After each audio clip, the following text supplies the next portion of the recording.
Hello everyone, welcome back to another Friday and another casual champion review. Three things I need to make note of. One, you cannot have that Nemo playing Annie. This guy needs to go to prison. And secondly, I'm back from TwitchCon, so I'm happy to be back away from Europe and back in my good old home of Canada land. But thirdly, we finally made it through all the K champions, stumbled along the way with Aurora, but now we're finally moving on to the L champions. That has a bit of a double-sided meaning, not just because, we're starting the champions that actually start the letter L, but it's on LeBlanc.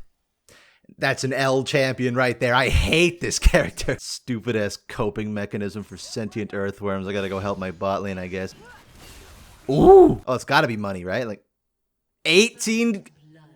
It was still worth it. You know what else is still worth it? Fan art section, yes. Oh, I knew there was not gonna be nearly as much as Aurora. That was obvious. But as always, the few that do participate in this stupid little challenge thing started like over a year and a half ago now or something. Thank you, fellas. Brings an absolute warm smile to my face every time. You're absolutely amazing. Thank you so much. I can't allow this. I'm sorry. I cannot let you use that name while playing Annie. This is a crime. You are going to jail for 5 million years. And now I am the hero of this tale. Just like LeBlanc normally. Like, do you think she's doing bad things? She actually is doing bad things, but then she does it for a heroic sort of reason. I don't know. Okay, off to a pretty great start. And that's very peculiar because I've played this character a grand total of 1 time, I think 7 years ago. I'm probably going to mess up a lot, even though I'm going to be saying stuff about how unskillful she is. But can I play this supposedly high skill cap character that I've only ever played 1 time 7 years ago? Well, who knows? So LeBlanc, lore-wise, is a bit interesting. Back in the day, she was just a master stage illusionist, practically. But now she has a much higher purpose and is, in fact, one of the most important characters when it comes to the history of Noxus. Because she was around since before then, only known as the Pale Sorceress, Master of Illusions, and a high-ranking member of Mordekaiser's inner circle. But Mordekaiser was threatening to basically destroy the entire world, and so LeBlanc decided to team up with some of the Noxie tribes, the barbarians, led by Vladimir, and they teamed up to take Mordekaiser down. And this initial alliance would lead to the foundation of the Black Rose. For those who don't know, it's a secret society of a bunch of Noxian aristocrats. For those who don't know, it's a secret society of a bunch of... For those who don't know, it's a secret society comprised of a bunch of Noxian aristocrats that try and... What is wrong with me? I feel like they're stopping me from trying to spill their secret. The Black Rose is a secret society of Noxian aristocrats orchestrating events from the shadows. And LeBlanc specifically uses her ability to create illusions, to clone herself, disguise herself, allow her to be in multiple different places at the same time to manipulate key political figures and events around the world. LeBlanc was controlling Borum Darkwill to an extent. She helped Swain rise to his path towards tyranny and subsequently tried to take him down, send him to Ionia and get his arm chopped off, which he just came back even stronger, so whoopsie doodle. She faked her own death numerous times. She was experimenting on children, all the Black Rose experiments with like Scion and Brian and Rel. She's been known to try to purposely start wars. If you ever read the Garen novella that was released a while ago, LeBlanc was trying to orchestrate events to make Demacia and Noxus go to war practically. But it's also theorized that LeBlanc is the Faceless One, the third piece of the Triferex in Noxus, which is Might for Darius, Swain for Vision, and Guile is the Faceless One. But if you look in Legends of Runeterra, there's little monuments to each of the champions, and for some reason, suspiciously, LeBlanc is the face they use for Guile. Yet at the same time, despite doing all these nefarious deeds, she does have a noble-ish cause, because she is ultimately trying to stop Mordekaiser from coming back, because she realizes that while she is power-hungry, Mordekaiser is even more so, but he will destroy the entire world to obtain his power. He's an existential threat to all of Runeterra. So I don't really know if it is a noble goal as much as I don't want my old boss taking back my promotion. She's kind of like Lysandra in that way, where she is the leading matron of a secret organization in a region that's trying to expand its own empire. Somewhat noble goal, but she caused a lot of the problems that exist today. I feel like Lysandra is a bit more tragic of a character because Lysandra did mess up a lot and she is trying to undo what she does in albeit violent ways, but her ultimate goal is to try and save the Freljord, whereas LeBlanc is more like, nah, I want the power for myself. I mean, it's good she has that little bit of nuance to her, because if she was just, bahaha, I'm evil, I kill everyone and manipulate people because bahaha, I'm evil,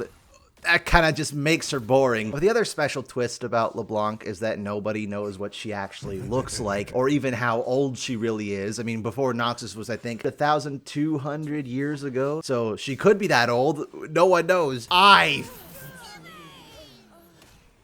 might have flubbed it. It's an ongoing theory that the LeBlanc we see in League of Legends is not what she actually looks like. I would really like the idea if it turns out there is a real LeBlanc and she's just some super old lady off in the mountains somewhere. She looks like she should have died 900 years ago, but she's making all these illusions to try and trick people. This is for hard locking this champion and only your deck can... Oh.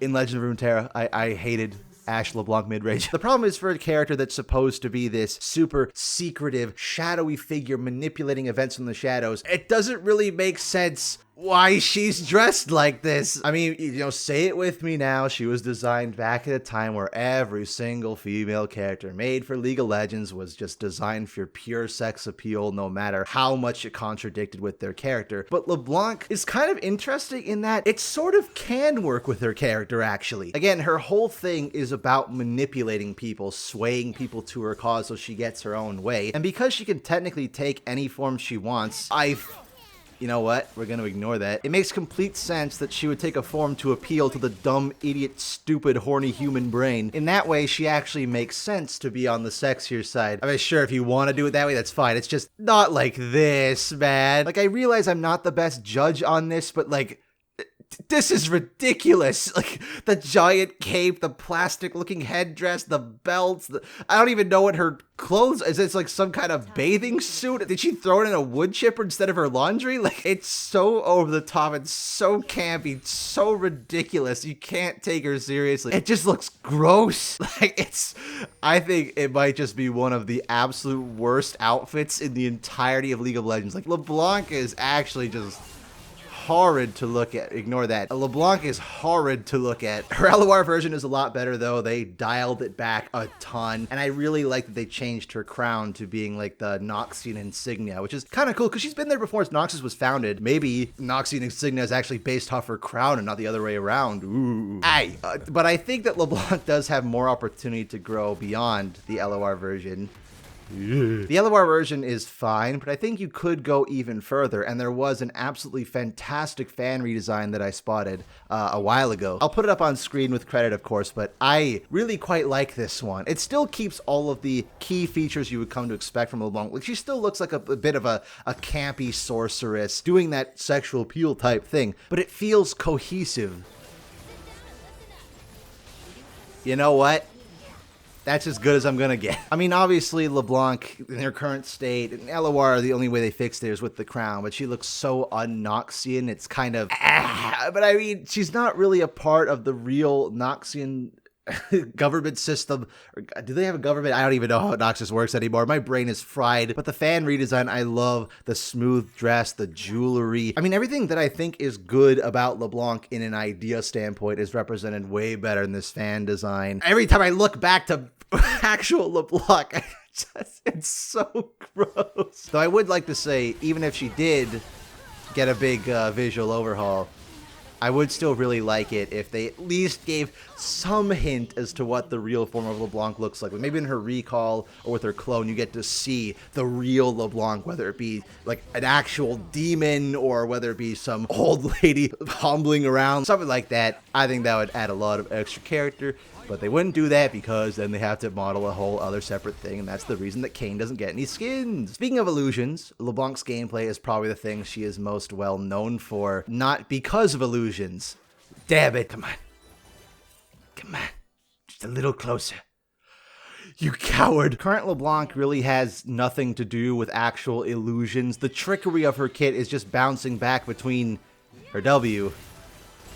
Ow! Like, bouncing back between her W, sure, and I guess her passive, where she duplicates herself, which mostly prevents her from just being one shot. It's not really about trickery. The way I think you could make LeBlanc a lot better has been done already. So a lot of League Zoomers will not be aware of the massive class updates that happened a few times in leagues past. I think it was in season 6 and 7 primarily. There was 80 carries, mages, assassins, and tanks. And it would be like a whole host of very minor gameplay tweaks with a few mid-scope updates, though mid-scope updates weren't named yet then. But the problem with those class updates is that a lot of them kind of went too far in some regards. That's why Graves is a jungler. He used to be a bot laner. But the main thing about the class, updates, why the boomers like myself remember it, is because a lot of them were partially reverted. Kog'Maw was able to break the attack speed cap to 5. That was reverted. Zac used to ult and put himself in a big puddle and launch people up into the sky. That was reverted. Rengar's Q got changed. A whole host of champions got these minor gameplay tweaks. Goodbye, Graves. Speaking of, a whole host of champions got these minor gameplay tweaks and mid-scope updates, but they didn't really go... Okay. Most of them did not pan out very well, ended up being very unhealthy for the game, and so partially they were reverted. Like Zac, his current Q was part of the rework, but that remained while the ult was removed. Oh! See, normally I blame scripting for that, but I think the ass just has the reaction time of a god. But the strange thing about LeBlanc is that her rework was completely reverted. Every single aspect about it gone, which sucks because I really liked it. They changed her Q to being her passive pretty much, where the special mark that would apply on your Q was just on every ability, but you'd have to wait a few seconds for it to pop and get the bonus damage, so it would give more opportunity for counterplay against her. I thought was great because nobody likes LeBlanc one-shotting you with mobility. That's my least favorite kind of one-shot. It's like, yes, well, at least if you're gonna kill me, use it with the damaging stuff. Don't kill me while you're dashing around like 1,000 million miles an hour. But the real thing I liked about the LeBlanc rework is what they did to her ult, because where now it just kind of duplicates the last spell you used. The new ult, or a new old ult I should say, was the same thing except you could spawn a clone. Ooh. And that clone would mimic the last spell you used. So if you use W, spawn the clone, it would walk towards an enemy automatically and then use W, so you'd spook them out. But the really fun thing about it was that you could use it globally. You could be in bot lane, spawn that thing in top lane, and the top laner will think that you're ganking them. But the way that it was fair is because the clone did not do any damage. No matter what move it copied, it was just there to spook you. So it was like fiddlesticks in a way. You never knew where LeBlanc actually was. You see her running top lane and think, oh god, I'm being ganked by LeBlanc. Oh shoot, it was just the duplicate. Wait, actually my bot lane was the one getting ganked, or oh no, shoot, here comes the real one this time. Ash, where are you going?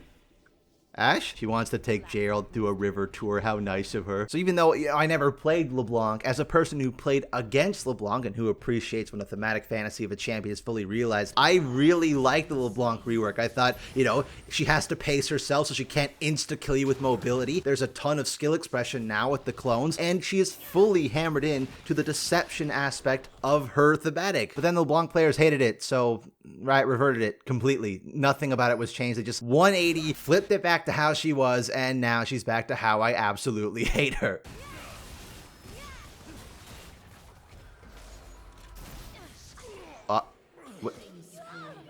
Okay, he's 1 in 14 though! Gangplank is dead, my ass. I mean, I probably flubbed that up, but again, this is the first time I played this character in 7 years.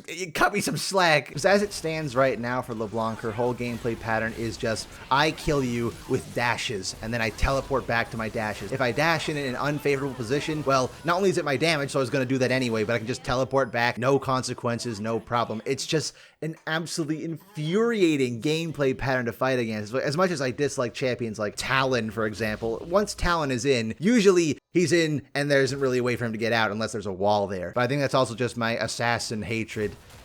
Oh, my assassin hatred talking right now, because wow, I lost to that. I just despise champions who do most of their damage with their mobility. Like, Kali doesn't even do that, but she does like 800 damage on her E late game. It's very infuriating when champions have less damage than that and have no mobility at all. It's not fun. I never like when LeBlanc is good because she just has a very frustrating play pattern, and not in the way like, Nico's frustrating, but she has that trick here. You have like, oh, you got me, Nico. You tricked me. You got me with the duplicate. But with LeBlanc, there is no real trickery. There is no deception. It's just, yeah, she ran at me and killed me with W in an instant, teleported back. How riveting. I don't even remember if it was because the LeBlanc players hated the rework so much they reverted it. I don't even remember. I wish I could remember LeBlanc more for her actual lore and stuff, because everything else about her, I just think I hate it. I can't stand her gameplay. I can't stand how she looks. I would hope that when the Riot MMO comes out in like 3,000 years, that maybe she'll have a significant role in the lore, trying to orchestrate plans. Like you'll make a deals with the Black Rose or something somehow. On the topic of her skins, I actually don't even remember what her skins are.